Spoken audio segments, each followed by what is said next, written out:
Assalamualaikum warahmatullahi wabarakatuh. Selamat pagi Bapak dan Ibu guru semua. Yang saya hormati Bapak Kepala Sekolah Dasar Negeri 9 Sinta atau yang mewakilinya, kemudian rekan-rekan sesama guru, Bapak dan Ibu guru SD Negeri 9 Sinta. Terima kasih yang sebesar-besarnya atas kehadirannya guru-guru hebat. Terima kasih sudah bersedia datang, sudah mau menghadiri. Ini adalah kegiatannya diseminasi berbagi pemahaman dan pengalaman saya dalam menerapkan budaya positif. Nah, ini merupakan tugas saya di modul 1.4 di pendidikan guru penggerak. Jadi Bapak Ibu, saya adalah calon guru penggerak angkatan 9 yang saat ini bertempat tugas di SMP Negeri 13 Ketembang. Sebelumnya saya juga bertugas di sini, tapi karena keterbatasan waktu, saya berterima kasih sekali atas kesempatannya karena diberikan izin untuk sharing di tempat ini. Jadi nama saya Yulianti, Bapak Ibu, mohon maaf mungkin ada teman-teman guru yang belum mengenal. Saya Yulianti, biasa anak di sini memanggilnya Miss Yuli. Jadi kita mulai saja. Nah, pertanyaan pemantik istilahnya Bapak Ibu. Ini setuju atau tidak setuju? Tidak ada benar dan salah kalau dalam hal ini. Jadi saya hanya ingin bertanya saja pendapat. Banyak pendapatnya Bapak dan Ibu nih. Yang pertama, hukuman itu dapat mendisiplinkan anak. Ini pure dari dalam hatinya Bapak dan Ibu. Menurut Bapak dan Ibu, yang setuju boleh angkat tangannya bahwa hukuman dapat mendisiplinkan anak. Yang setuju angkat tangan. Oh, setuju ya bahwa hukuman bisa mendisiplinkan anak. Baik, berarti ada yang setuju. Kemudian pemberian hukuman dengan hal positif seperti membaca atau membersihkan halaman sekolah dapat meningkatkan kedisiplinan anak. Nah, jadi ini kalau yang tadi kan hukumannya mungkin dengan sama oleh di lapangan, terus kalau yang ini hukumannya positif nih Bapak Ibu. Hukumannya berupa hal positif. Jadi misalnya disuruh baca, disuruh tulis 5 halaman misalnya, bisa mendisiplinkan. Coba Bapak Ibu kira-kira setuju atau tidak? Yang setuju boleh bawa angkat tangannya Bapak Ibu. Iya, setuju. Kemudian yang ketiga nih, memberi penghargaan itu bisa memotivasi belajar anak, meningkatkan motivasi dengan memberikan penghargaan. Penghargaan itu bisa berupa reward ya. Jadi ada yang biasanya kan kasih buku atau hadiah ya Bu. Ini hadiah. Bisa meningkatkan motivasi belajar anak. Yang setuju boleh katanya. Iya. Wah, sepertinya sebagian besar setuju ya dengan hal ini. Iya. Jadi nanti di materi kali ini yang akan saya sharing, yang akan saya bagikan, ini adalah konsep inti tentang budaya positif. Nanti kita semoga akan tercerahkan, akan oh tadi ternyata setuju sepertinya, aduh bener apa enggak ya? Seperti itu ya harapannya, keinginannya, tujuannya dari sharingnya ini. Jadi dari berbagi praktik balik ini diharapkan nanti Bapak dan Ibu bisa mengetahui apa sih konsep-konsep inti dari budaya positif. Jadi kalau konsep inti budaya positif itu Bapak Ibu yang pertama adalah ada disiplin positif dan nilai-nilai kebajikan universal. Kemudian yang kedua itu adalah teori motivasi, hukuman, kemudian penghargaan. Masuk di serta ada kata restitusi.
merdeka.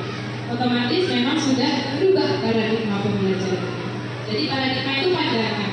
Nah, Bapak Ibu, kalau kata Ki Hoja Dewantara itu, pendidikan itu dinamis.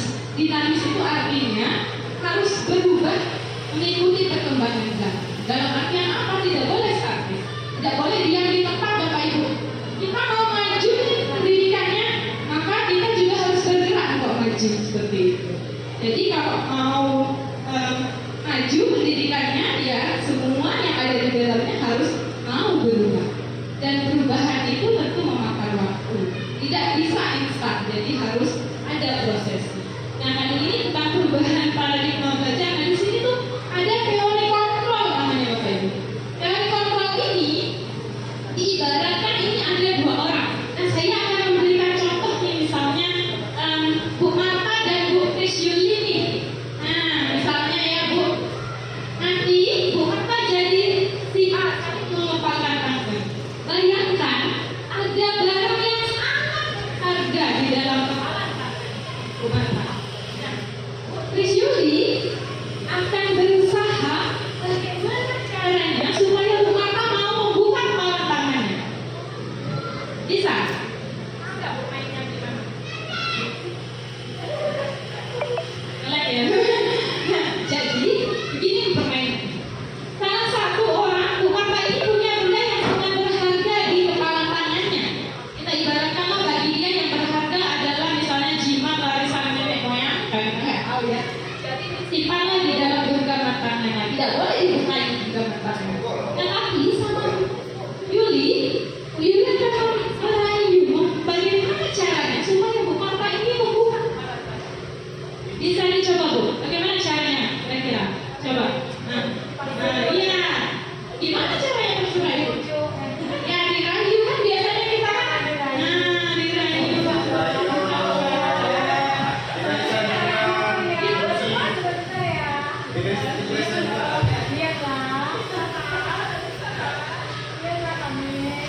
Waktunya 5, 4, 3, 2. Berhasil? Hah? Tangannya terbuka nggak, Bu? Tuh. Nah, sekarang saya tanya, siapa kenapa bisa dibuka tangannya? Bu Marta.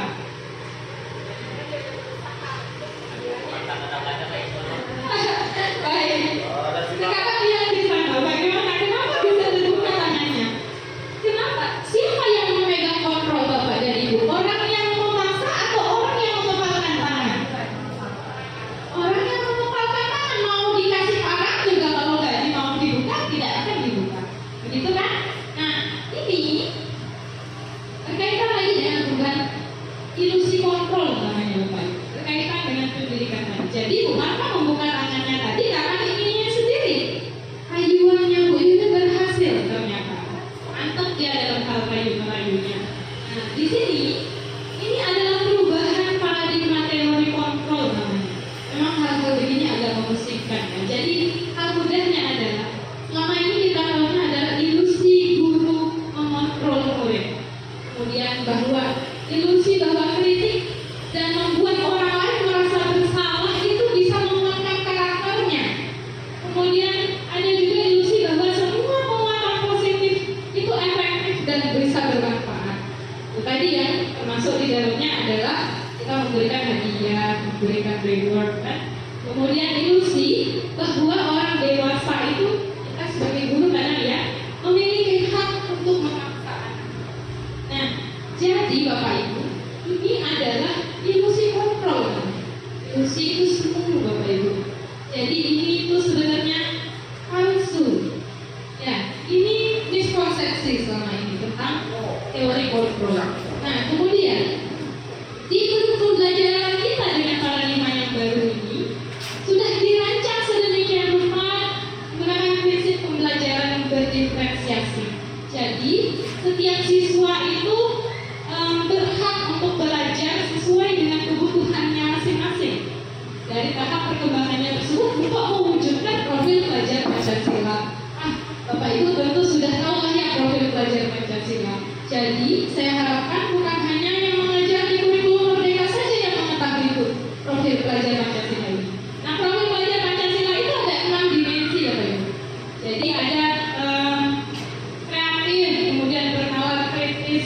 ada berketuhanan, maksudnya beriman dan bertakwa serta berakhlak mulia ya. Lalu ada mandiri, kemudian ada bergotong royong dan berkebinekaan global. Nah, masing-masing dari dimensi ini punya elemen kunci tuh. Elemen kunci inilah yang nanti menjadi kata-kata kunci untuk diwujudkan supaya terwujudlah profil pelajar Pancasila. Nah, ini dia perubahan paradigma tadi. Jadi perubahan paradigma itu awalnya namanya stimulus respon, Bapak Ibu. Stimulus respon ini berubah menjadi teori kontrol. Sekarang sudah berubah ke arah teori kontrol. Jadi selama ini kita itu mencoba mengubah orang agar pemandangan yang sama dengan kita itu adanya di stimulus respon. Kemudian berubah menjadi kita ini berusaha memahami pandangan orang tentang dunia. Kemudian perilaku buruk itu dilihat sebagai suatu kesalahan di stimulus respon. Di teori kontrol, semua orang itu melakukan sesuatu itu karena ada tujuannya seperti itu. Kemudian di stimulus respon, orang lain itu bisa mengontrol saya. Seperti itu yang tadi yang kita contohkan. Orang lain bisa mengontrol saya. Nah, tetapi di teori kontrol adalah balikan. Anda tidak bisa mengontrol orang lain. Kita tidak bisa mengontrol orang lain. Kontrol itu ada di dirinya sendiri. Kemudian kalau di stimulus respon, ketika bujukan dan rayuan tidak berhasil, maka biasanya akan apa? Memaksa. Ada paksaan ketika bujukan tadi gagal. Itu di teori stimulus respon. Nah, di teori kontrol, maka ini akan berubah menjadi kolaborasi dan konsensus itu menciptakan pilihan-pilihan yang baru. Jadi maksudnya seperti apa maksudnya? Seseorang bersedia itu karena dia yang mau, bukan karena paksaan. Kalau paksaan itu tidak berhasil, maka dia berkolaborasi supaya dia mau. Nah, kemudian di model berpikir manakah kalau di stimulus respon nih. Nah, di teori kontrol yang ada adalah berpikir menanda. Artinya seperti apa? Misalnya dalam kegiatan pembelajaran, Bapak Ibu.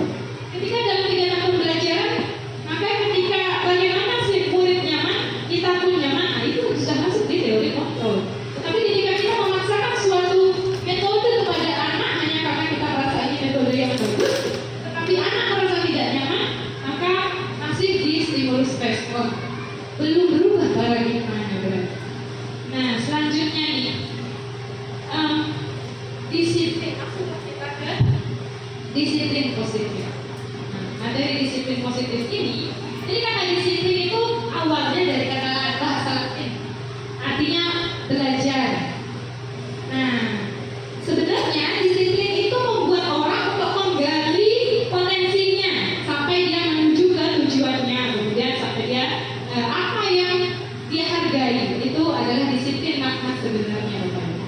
Tetapi dalam budaya kita, terutama di Indonesia ini, makna kata disiplin ini berubah, sudah berubah, Bapak Ibu, menjadi sesuatu yang dilakukan seseorang pada orang lain untuk mendapatkan kepatuhan. Benar nggak, Bapak Ibu? Merasa seperti itu nggak kalau mendengar kata disiplin ya? Jadi selama ini kita kalau dengar kata disiplin itu yang terlintas apa? Patuh ya, Bu, betul sekali. Jadi saya pun ketika baru belajar ini, disiplin itu sama ya patuh, harus hormat ya, Bu, menuruti aturan yang berlaku. Nah, sehingga kecenderungan ini, Bu, menghubungkan kata disiplin ini dengan ketidaknyamanan. Anak dipaksa untuk patuh, ya enggak, Bu? Nah, anak dipaksa untuk merasa tidak nyaman. Kemudian nanti mereka jadi tidak menghargai, menjadi tidak punya tujuan yang mulia, tidak ada pencapaiannya karena terpaksa disiplinnya, patuhnya. Jadi disiplin itu, Bapak Ibu, berkaitan erat lagi dengan tadi nilai-nilai kebajikan universal. Apa sih nilai-nilai kebajikan universal ini? Nilai-nilai kebajikan universal itu sifat-sifat positifnya manusia yang merupakan tujuan dunia yang ingin kita capai, yang kita percaya, yang kita hargai di dalam diri kita. Itu adalah namanya nilai-nilai kebajikan universal. Jadi ada banyak sekali nilai-nilai kebajikan universal. Nah, di sini hanya segelintir saja yang saya angkat di sini. Jadi kalau misalnya di dalam sini yang paling banyak adalah nih nilai-nilai kebajikan yang ingin dicapai oleh setiap anak di Indonesia. Itu kita kenal sebagai profil pelajar Pancasila. Itu tadi yang saya sampaikan di elemen kunci dari masing dimensi itu, 6 dimensi itu sekali lagi. Ada beriman, bertakwa kepada Tuhan yang Maha Esa serta berakhlak mulia. Jadi ini adalah nilai kebajikan ya Bapak Ibu. Kemudian ada nilai mandiri, nilai bernalar kritis, berbineka global, gotong royong dan kreatif. Nanti masing-masing dari perilaku anak ini mencerminkan nilai-nilai ini Bapak Ibu. Masing-masing dari sifatnya. Nah, selanjutnya adalah teori motivasi perilaku manusia. Jadi motivasi itu kan dorongan. Ketika kita ingin melakukan sesuatu itu karena ada hasratnya untuk apa ya saya begini. Dorongan untuk bergerak itu namanya motivasi. Nah, jadi yang pertama kalau menurut yang cetuskan teori motivasi perilaku manusia ini, dia mengatakan ada 3 teori motivasinya. Jadi yang pertama itu untuk menghindari ketidaknyamanan atau hukuman. Nah ini biasanya ada kata pemantiknya tuh. Apa yang akan terjadi ya jika saya tidak melakukannya?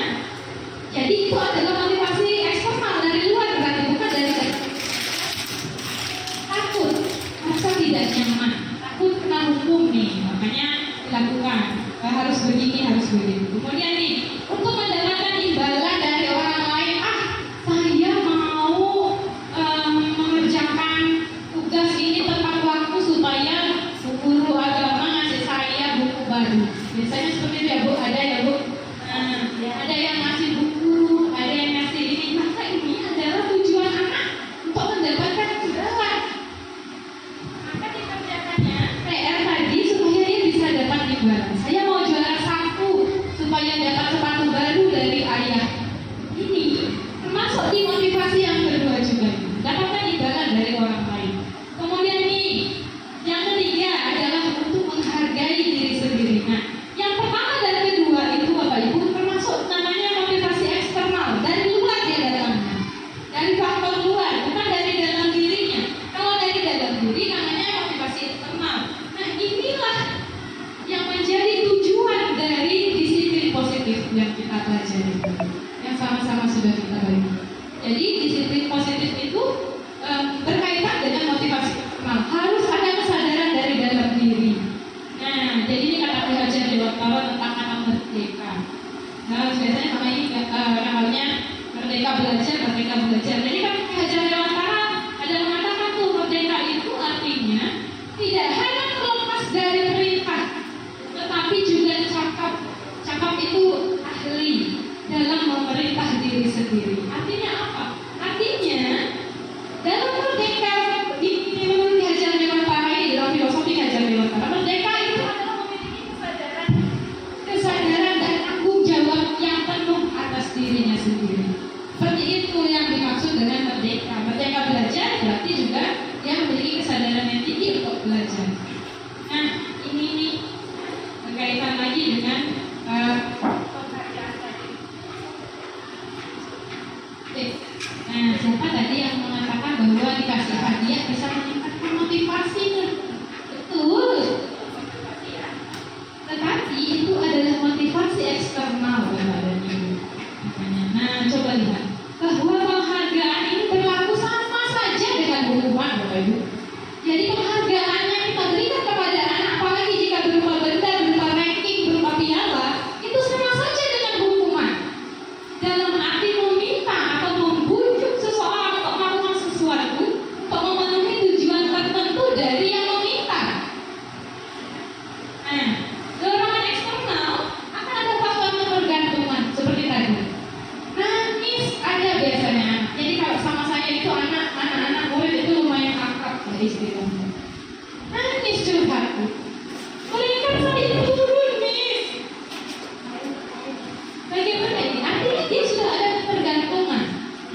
sudah bagus ya, tetapi kita abaikan, jangan diabaikan Bapak Ibu.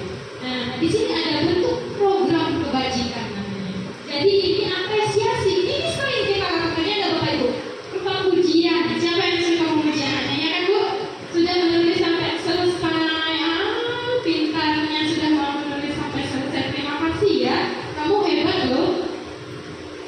Misalnya, kemudian sudah mau merapikan bukunya ketika jatuh, ketika ini kita berikan pujian, berikan pengakuan secara khusus, kemudian beri pengakuan secara pribadi, berikan pengakuan kepada semua murid secara bergantian. Mungkin mohon maaf Bapak dan Ibu, bahkan saya terkadang kelewatan.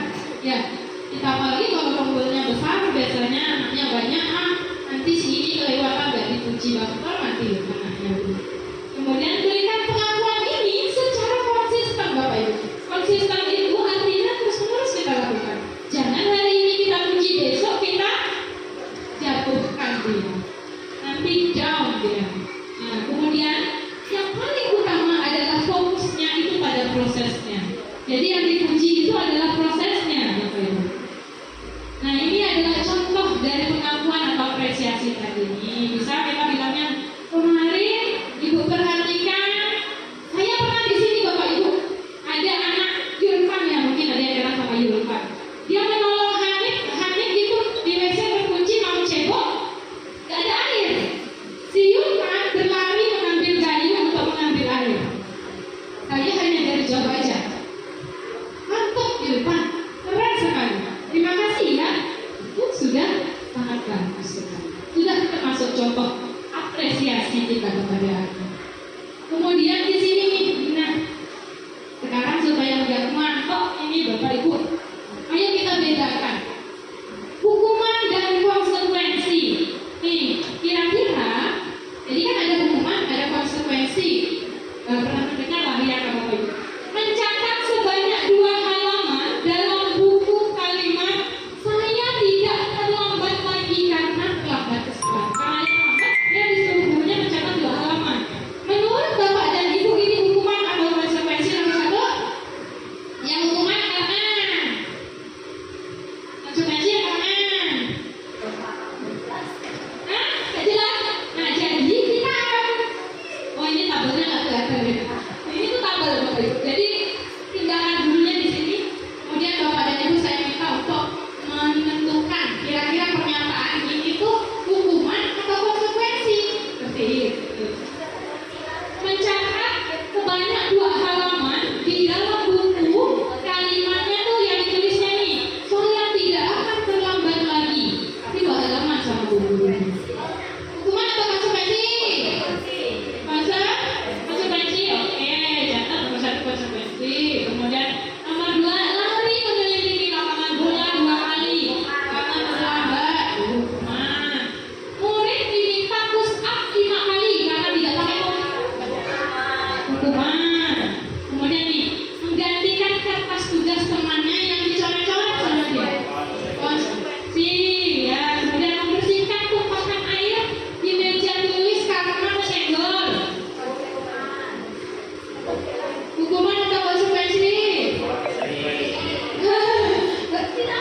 Boleh jawab kayak ini sendiri. Nah, sambil diingat-ingat tadi aku jawabnya apa ya, nomor berapa gitu. Kemudian membersihkan tumpahan air di meja karena, oh iya ya Pak, mohon maaf, lag ya. Murid disuruh untuk tidak mengenakan sepatu seharian karena tidak memakai sepatu warna hitam. Hukuman. Lari mengelilingi lapangan basket 2 kali karena terlambat saat pelajaran PJO kami. Pamit, hukuman apa-apa konsekuensi pamit? Hukuman, oke. Sekarang kita intip bareng-bareng kunci jawabannya. Ayo, siapa yang salah? Itu jawaban yang benar. Jadi nomor 1, mencatat sebanyak 2 kalimat itu hukuman dulu, dicatat. Kemudian nomor 2 juga adalah hukuman. Nomor 3 juga hukuman. Nomor 4 konsekuensi, 5 konsekuensi, dan yang 6 adalah konsekuensi. Biasanya ada yang kejebak kok konsekuensi.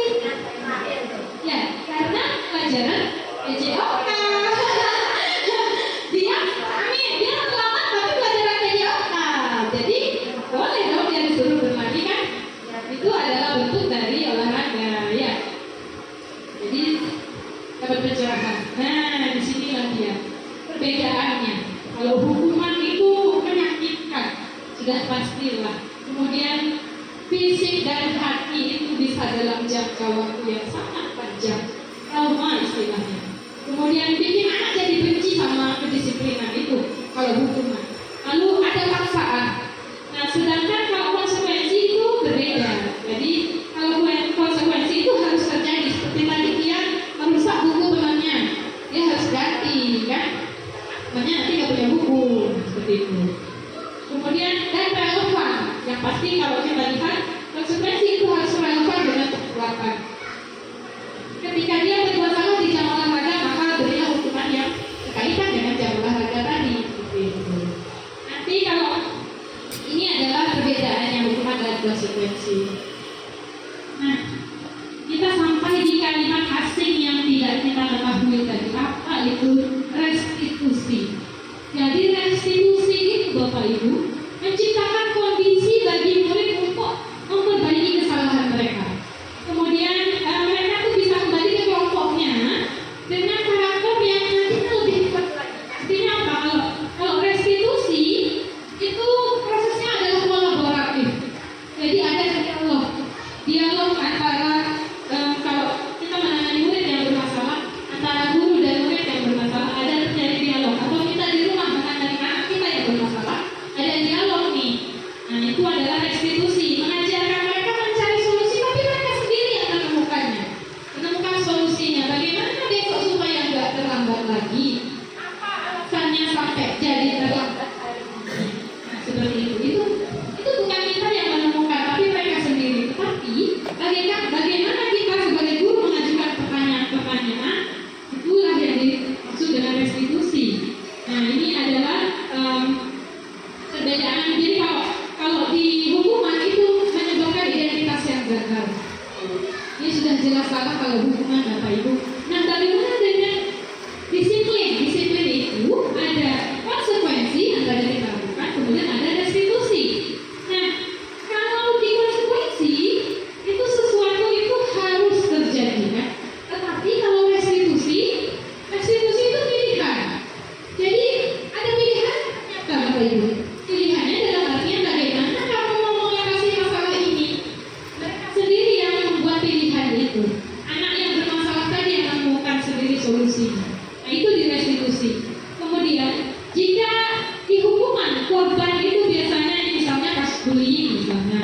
Korban itu mendapatkan keadilan. Kalau hukuman kan karena misalnya makanya langsung kita hukum gitu tuh misalnya. Kemudian ketika di konsekuensi, tanpa kita sadari korban ini bisa terabaikan.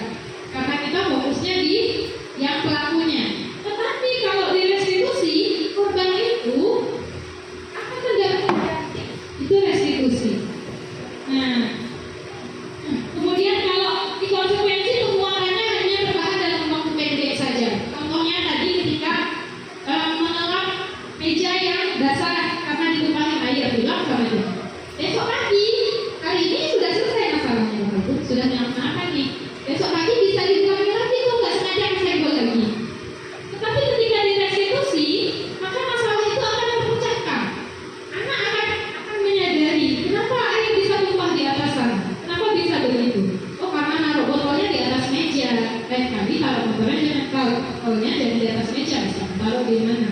Nanti akan ada solusinya, masalahnya jadi terpecahkan. Kedepannya akan terjadi lagi, itu adalah restitusi. Nah, ada ciri-cirinya restitusi. Restitusi itu ciri-cirinya itu bukan menebus kesalahan, tetapi bagaimana anak bisa belajar dari kesalahan.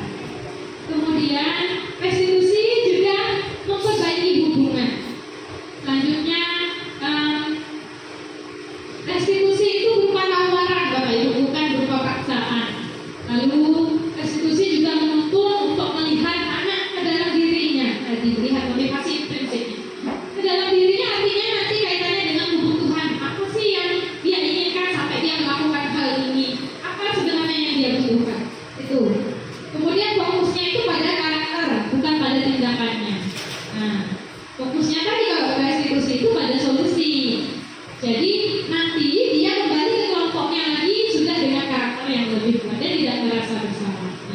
Kemudian selanjutnya materinya adalah tentang keyakinan kelas atau keyakinan sekolah. Jadi selama ini kita tahunya ada apa itu biasanya di kertas tulis banyak, ada nomornya dari 1 sampai itu. Ini apa Bu? Peraturannya berupa apa selama ini yang ada di sekolah? Kata tertib. Nah, mengapa tidak peraturan saja? Mengapa harus keyakinan kelas? Nah, di sini akhirnya setelah dilakukan penelitian dan sebagainya, ternyata yang lebih efektif itu adalah keyakinan kelas. Mengapa nih kita perlu membuat memiliki peraturan harus memakai helm bila mengendarai kendaraan beroda 2? Pak Amin, kenapa pakai helm Pak Amin? Pak Amin pakai helm kenapa kalau naik motor? Kenapa memakai helm? Biar melindungi kepala agar terjadi kecelakaan. Iya, supaya tidak menghindari kecelakaan. Benar ya, bukan menghindari Pak Polisi ya. Kalau menghindari Pak Polisi artinya eksternal. Nah, dari luar banyak faktornya. Kemudian mengapa kita memiliki peraturan 3M, menggunakan masker, mencuci tangan, dan menjaga jarak? Tadi pakai helm untuk keselamatan kan? Kaitannya dengan keselamatan. Kemudian peraturan pakai masker, mencuci tangan 3M itu kalau kemarin pandemi ya. Ini berkaitan dengan apa?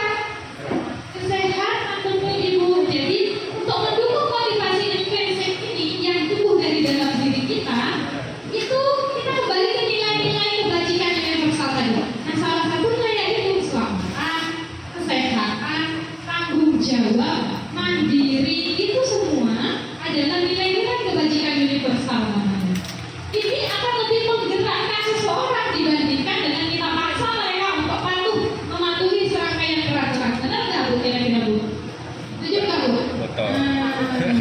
Jadi keyakinan kelas itu selama ini jangan bikin keyakinan kelas Bapak Ibu sudah di print out dulu ya, ditulis dulu sendiri sama guru. Ini adalah keyakinan kelas depan. Waduh. So, kok saya gawe ini kata mereka Bu?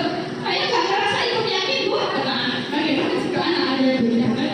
Nah, jadi keyakinan kelas atau sekolah itu terbentuknya itu harus ini Bapak Ibu dari kesepakatan bersama antara guru dan murid. Harus sepakat. Kalau nggak sepakat jangan dibikin paket. Nggak sepakat kalau nggak sepakat. Kemudian disusun menggunakan nilai-nilai kebajikan universal yang diyakini bersama oleh guru dan murid tadi. Lalu mudah diingat dan dipahami serta biasanya menggunakan kata positif. Itu kalau keyakinan kelas atau keyakinan. Kunci. Jadi dia menggunakan kata positif. Nggak boleh pakai jangan. Jangan buang sampah sembarangan. Kalimat jangan adalah kalimat negatif atau positif Bu? Negatif ya Pak. Kalau kata jangan itu negatif, jadi tidak boleh. Nah, dilarang membuang sampah di kelas. Hah? Semakin dilarang aku semakin penasaran kata anak. Itu sangat sering terjadi Bapak Ibu. Jadi tetapi ketika kita menulisnya menjaga kebersihan kelas adalah tanggung jawab bersama. Iya, jadi dia merasakannya kalau nggak buang nggak bertanggung jawab, gitu kan? Nih, budaya positif. Jadi yang kita ketahui selama ini adalah peraturan kelas atau tata tertib tadi. Tata peraturan ini bisa kita ubah menjadi keyakinan kelas. Nanti selanjutnya kalau sudah terbentuk keyakinan kelas, maka akan memunculkan atau akan mewujudkan lingkungan yang positif. Kalau lingkungan sudah positif Bapak Ibu, maka budaya positif itu juga akan muncul. Bagaimana sih menyusun keyakinan kelas nih? Menyusun keyakinan kelas itu tadi berdasarkan nilai-nilai kebajikan universal dulu. Ada caranya, bisa pakai namanya tabel T dan tabel Y. Kalau tabel T yang sama tuh Bu, yang kayak huruf T. Nah, ada misalnya dari kita nilai kebajikannya adalah hormat misalnya. Jadi dengan hormat siswa akan tampak seperti apa, kemudian mereka jadinya tidak tampak seperti apa. Kemudian kalau ini tabel Y, kalau tabel Y itu ada terdengar, terlihat dan berperilaku dengan hormat. Mereka terdengar apa? Kalau anak hormat kita dengarnya apa mereka Bu? Berbicaranya bagaimana? Kalau hormat, cuma lembut kalau hormatnya Bu. Kemudian terlihat apa? Terlihat santun bapaknya. Kemudian berperilaku juga sopan santun. Itu salah satu contoh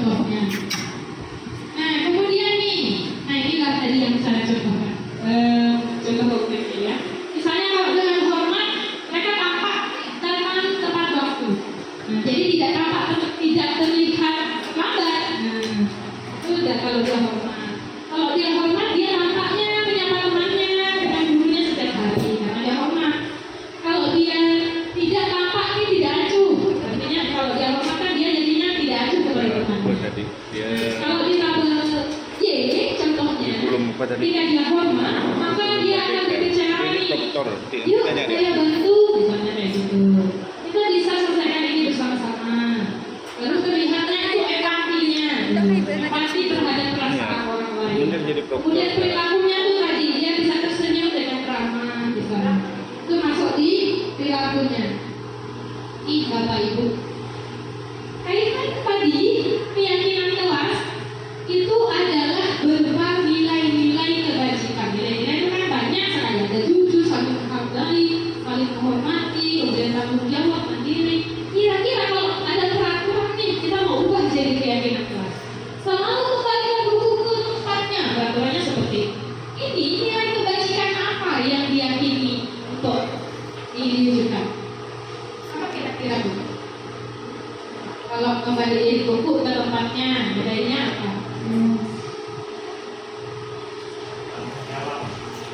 Tanggung jawab kata Pak Nanti. Ini tak ini kuncinya sama-sama. Kemudian dilarang mengganggu orang lain. Kira-kira nilai kebajikan apa? Nilai kebajikan itu ada banyak loh. Tadi itu misalnya jujur, saling menghargai, saling menghormati, mandiri, banyak lah. Semuanya hal yang baik-baik itu loh Ibu adalah nilai kebajikan. Kalau dia dilarang mengganggu orang lain, apa nilai kebajikan?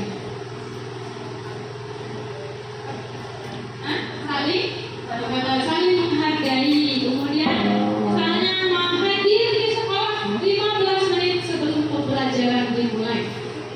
Disiplin. Lalu gunakan masker. Ini seperti menerapkan 3M tadi ya, Bu. Nah, apa kewajiban? Jawab. Kemudian apa lagi? Lagi, jangan lari di kelas atau di koridor. Kira-kira apa yang kebajikan dari keyakinannya yang ingin diyakini? Nah, keselamatan. Baik Pak, mari kita ikuti jawabannya. Wah, Pak Nabi keren banget, banyak betulnya. Jadi kalau mengembalikan buku ke tempatnya, ternyata itu nilai kebajikannya adalah bertanggung jawab. Ya, kan kalau sudah mengembalikan bukunya betul. Kemudian tidak mengganggu orang lain tadi, menghormati, menghargai orang lain masuk di sini. Kemudian hadir 15 menit sebelum dimulai pelajaran. Artinya apa? Disiplin atau berkomitmen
kalau seperti itu.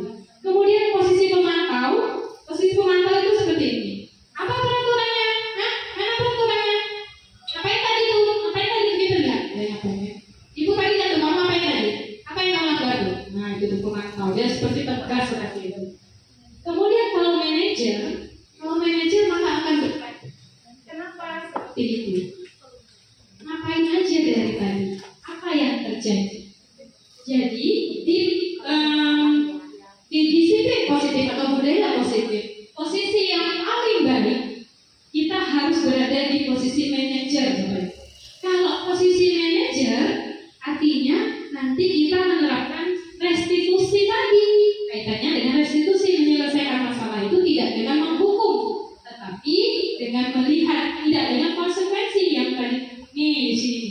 Jadi kalau menghukum itu guru itu biasanya menghardik, menunjuk nih, amin misalnya, sana, lari ke lapangan.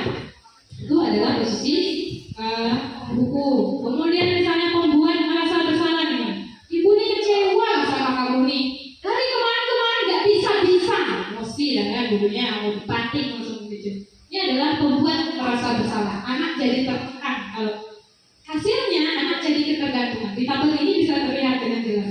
Bagaimana posisi kontrol ini akan berdampak pada hasilnya jika kita melakukan ini.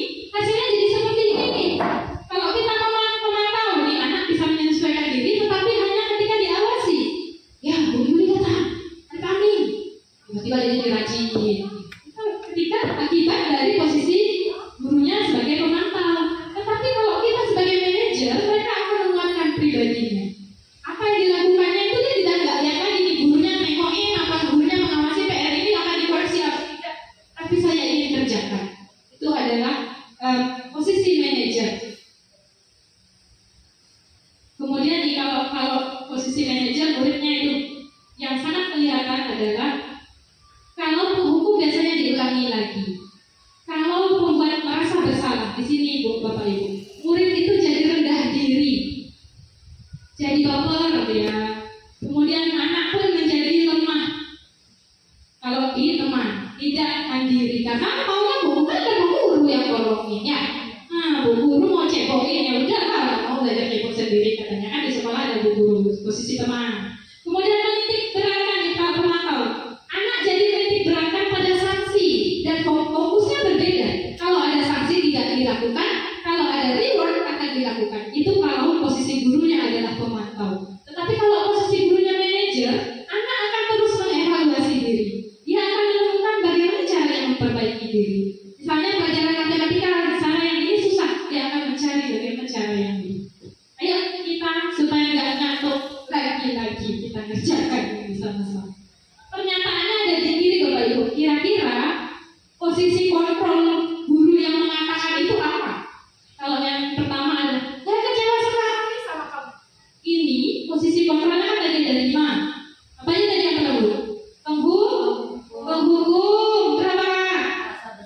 Pembuat merasa bersalah, pemantau. Kemudian yang paling baik adalah manajer. Nah kalau saya kecewa sekali sama kamu, ini kira-kira apa? Pembuat merasa bersalah. Oke. Kemudian yang kedua, kamu ini tidak pernah benar melakukannya. Ini pembuat merasa. Ayo apa ini? Pembuat rasa bersalah. Kemudian ayolah lakukan demi ibu.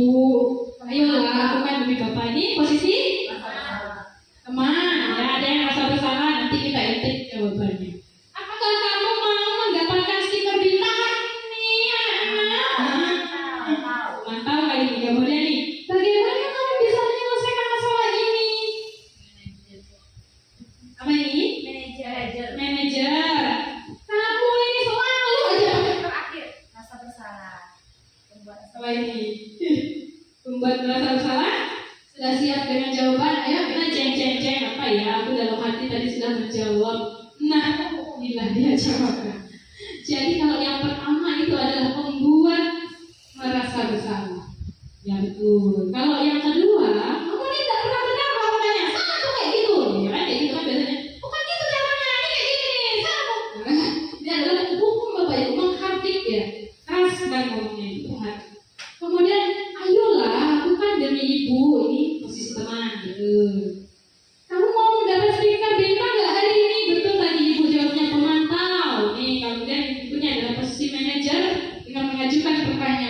lalu ada posisi penghukum tuh. Kamu ini paling terakhir terus kayak gitu ya. Penghukum tuh biasanya. Nah, sudah di materi terakhir kita yaitu segitiga restitusi. Kalau tadi Pak Amin sudah menempati posisi kontrolnya ini sebagai manajer, maka nanti dia akan menerapkan segitiga restitusi namanya. Jadi segitiga restitusi itu kan adalah dialog antara guru dan murid untuk menyelesaikan masalah. Jadi kemudian tahapannya itu dinamakan dengan segitiga restitusi, Bapak Ibu. Tahapan untuk menyelesaikan masalah tadi. Nah, ini segitiga restitusi itu. Jadi segitiga restitusi yang pertama adalah menstabilkan identitas. Terlebih dahulu kita itu menstabilkan identitas. Nih, artinya kalau menstabilkan identitas itu akan muncul pemantiknya. Setiap orang itu pasti pernah melakukan kesalahan.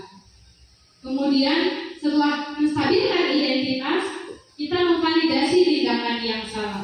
Memvalidasi tindakan yang salah itu biasanya kita ngomongnya, kamu tuh pasti punya alasan kenapa melakukan ini. Boleh nggak ibu tahu alasannya apa? Misalnya. Kemudian jika menanya, kalau sudah baru menanyakan keyakinan.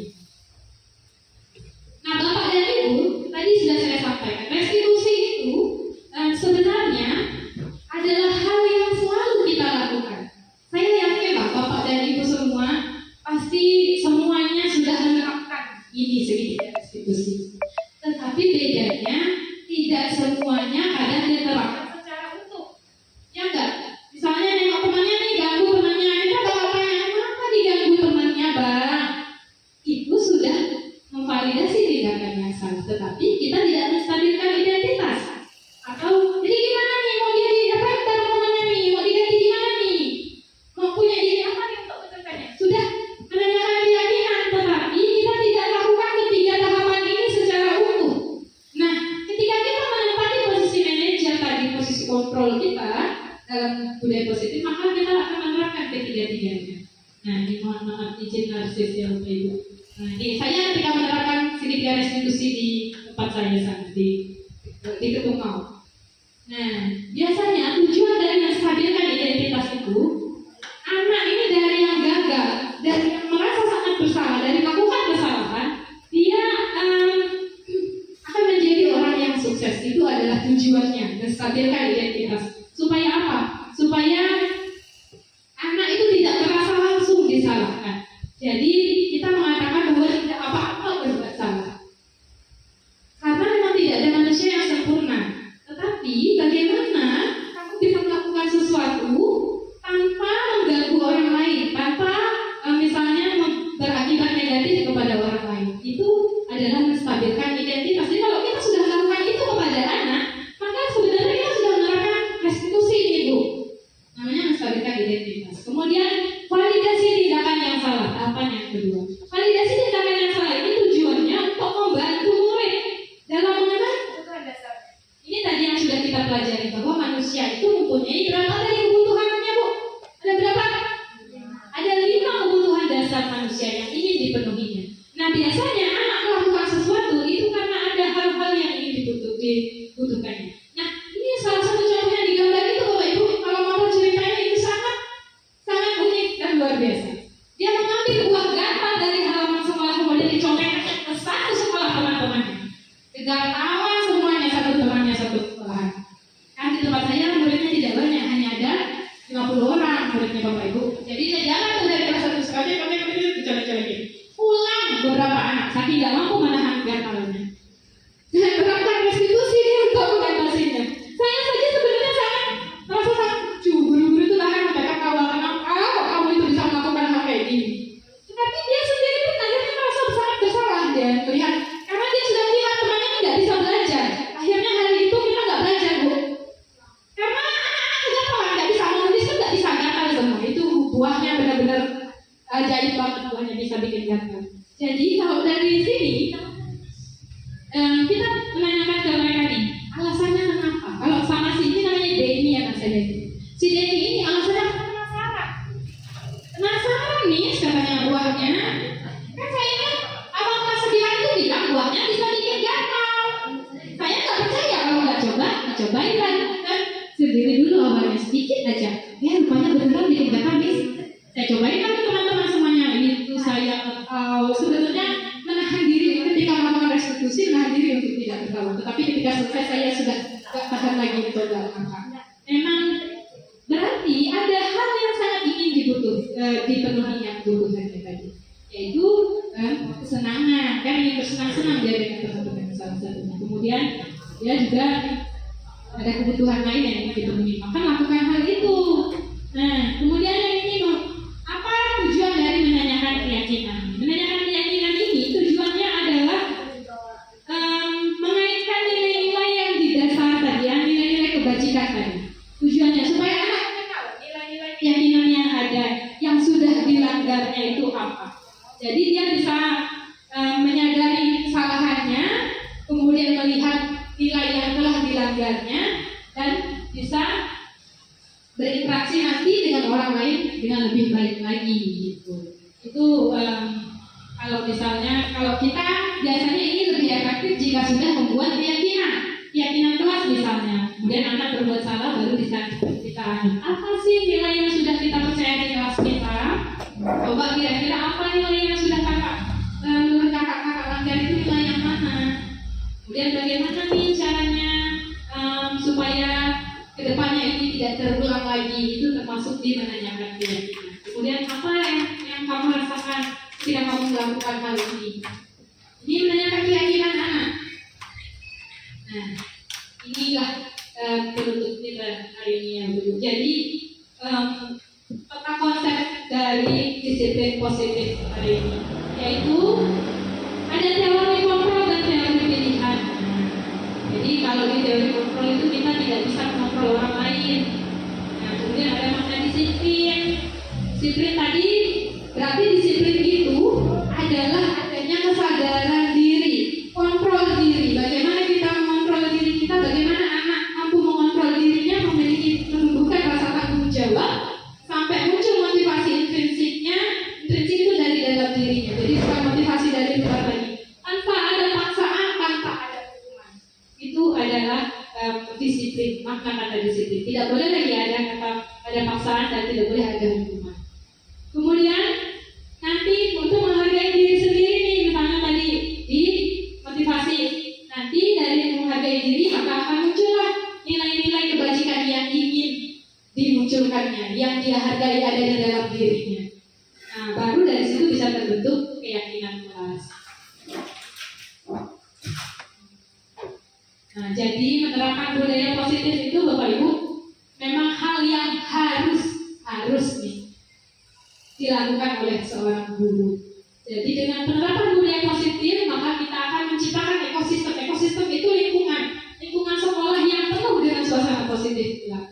Jadi kalau hal positif ini sifatnya menular, ya sama seperti hal negatif bisa menular. Maka hal positif itu bisa menular dan sangat mudah dia menularnya jika dilakukan secara konsisten.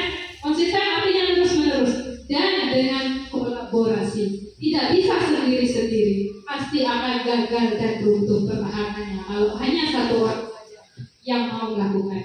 Maka budaya positif itu dibangunnya oleh komunitas sekolah, dibangunnya oleh warga sekolah. Tidak bisa satu orang saja yang berjuang.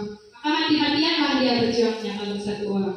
Harus ada kolaborasi dari semua yang ada di dalam komunitas sekolah, warga sekolah, guru, murid, orang tua, semuanya harus ikut berkolaborasi. Dan tentu saja jika hari ini dilakukan besok tidak, namanya belang-belang, tidak konsisten, tetap saja gagal. Jadi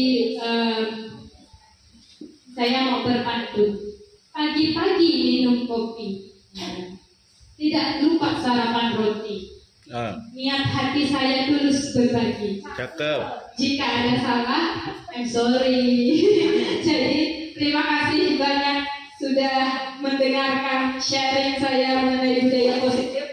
Mudah-mudahan SD 9 ini kedepannya menjadi sekolah yang berbudaya positif, yang menerapkan disiplin-disiplin positif dalam perilaku baik guru, murid maupun semua komunitas sekolahnya begitu.